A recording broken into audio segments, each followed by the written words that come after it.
We now move to the last presentation of this keynote presenters block, and this is going to be done by Maria Gabriela Trovato.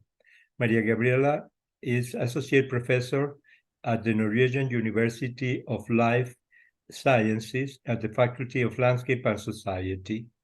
She's also an IFLA member, and she's part of the standing committees of the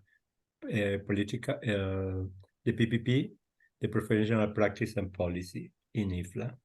And we are very honored and happy to have Maria Gabriela with us, who is a landscape architect who personally lived through all these issues we are talking about. So she's going to talk to us on the migratory phenomena in the Mediterranean region. Thank you to be with us, Maria Gabriela, and I'll give you Maria Gabriela Trovato. Thank you, Carlos, for inviting me and for organizing this interesting webinar. And also for introducing me. And I will report today about a research that I have conducted for several years, since I spent 9 years of my life in Beirut, Lebanon. And I will specifically report on in general on the phenomena of migration in the Mediterranean region, but today I will report on part of my research that concern the special dimension of rights and the special inequality that displaced community unfortunately has to face. And I will address also the concept of human rights as an inherent human need to live in an healthy and equitable environment. It was already mentioned by most of the presenters before me today that there are several causes that are pushing people to move, unfortunately, because disparities are widening. And at least by a report by the International Organization on Migration 2020, 3.60% of the population was migrant, and more than 100 million are forced displaced, at least were forced displaced in 2022. I know that this number increased, and they are living in a limbo at border conditions, occupying spaces of ambiguous jurisdiction. But looking at what's happening in the Mediterranean region, the Mediterranean has been always, throughout its history, a place of movement in between the north, the south, the east, and the west. But following the Arab Spring, the Mediterranean has been the theater of increased mobility for reasons that are outside the movement of goods and the travel also for tourism. And unfortunately, there is the configuration of a new seascape, and this new seascape necessity a new way of thinking the role of landscape architecture, especially in sustaining the universal right to dignity, and considering also, and I'm reporting some of the data that are shared by the International Organization working on migration, the fact that the Mediterranean has become in the last years a graveyard with 28,260 migrants that are missing in the sea. Then, but apart from that, I mean, migrants, unfortunately, are not welcome. And the walls, fence, and barriers have been erected everywhere in the world, but also in the Mediterranean regions. And apart from walls, there are the control increased. And you can see here in this map where there are detection centers and they are divided depending of the different routes of migration, because there are several. We have the Western, the Central, the Eastern, and then we have also the Western Balkan route. And apart from that, the sea has been divided in zones for search and rescue because of the fact that people are moving and most of them are trapped in the sea in their journey. And looking at Italy, since I'm Italian, and I'm really interested in what's going on over there, this is a map where you can see from where people are coming, which are the main countries of departure, and the area of destination, and also the most common countries of origin, because the countries from where they depart along the coast are not the countries of origins of the migrants.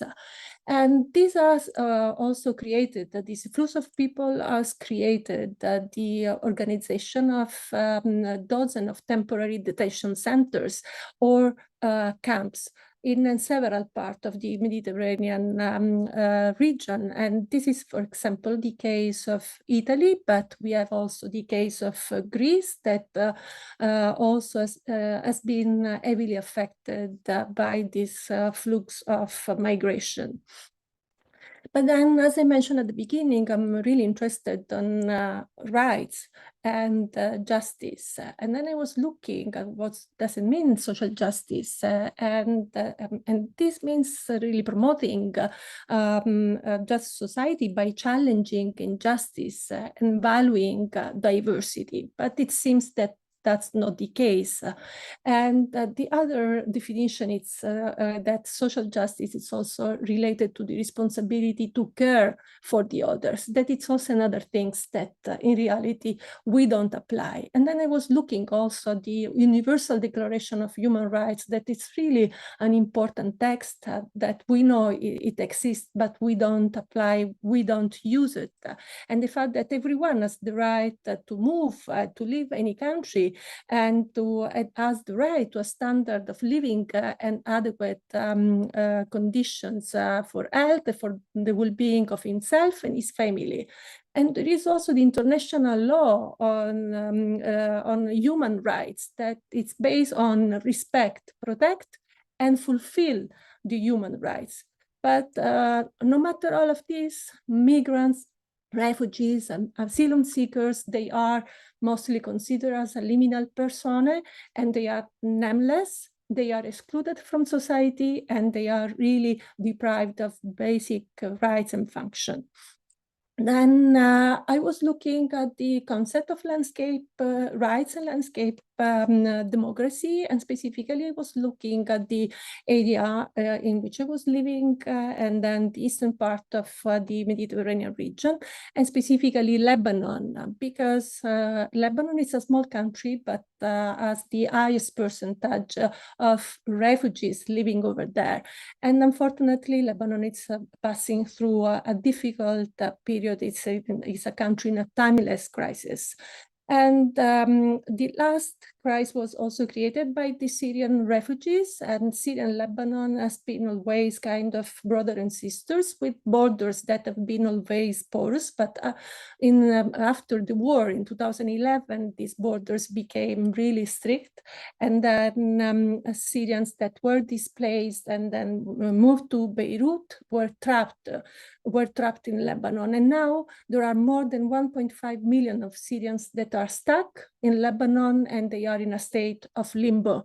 And we did also interview with Syrians living over there, and the majority of them were saying that they are no goals and they are just trying to live day by day. And this is a map only to visualize how the migration was governed in Lebanon, and the government didn't allow UNHCR to individuate and to create camps. Then they are spread everywhere in the country. And the way they live, they are sheltered in residential buildings, the old buildings that were vacated during the Civil War, or they are living in rural areas, or the majority they are living in informal tented settlement. And these informal tent settlements are mostly located in the Bekaa, that is the most fertile area of Lebanon. And they live all over. They are spread in the agricultural field. And we tried to identify certain morphology of the way of settling, linear, compact, scattered. And this is a map where you can see all the red are all the informal tent settlement versus the formal cities. I will go a little bit fast on that, sorry for that, but I want to show you a little bit more in details this concept of aesthetics of inequality, because we consider aesthetics mostly related to beauty and artistry, but we forget that there is this profound relationship between our material environment, sociality, and materiality. And then we did this kind of research on looking at this aesthetic of inequality in the case of migration, and as a way in which inequality is manifested and is experienced. And then we looked at the bordering experiences, and we look at the special components and the different forms of borderscaping and the way of defining space between inside and outside or the way in which materials are assembled to compose the tents. And then, or to construct part of more formal structure.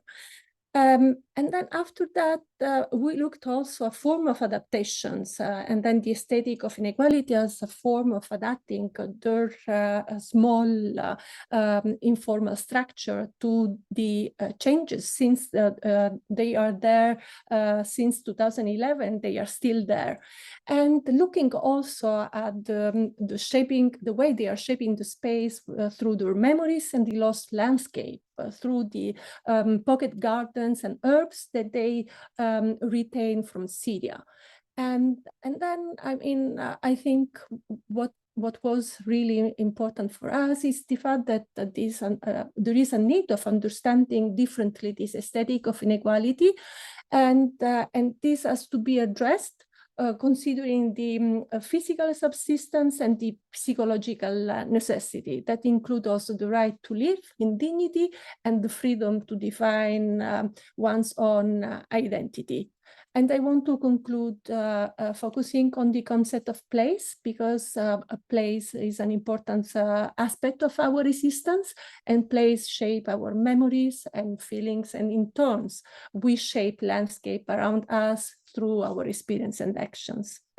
Thank you very much.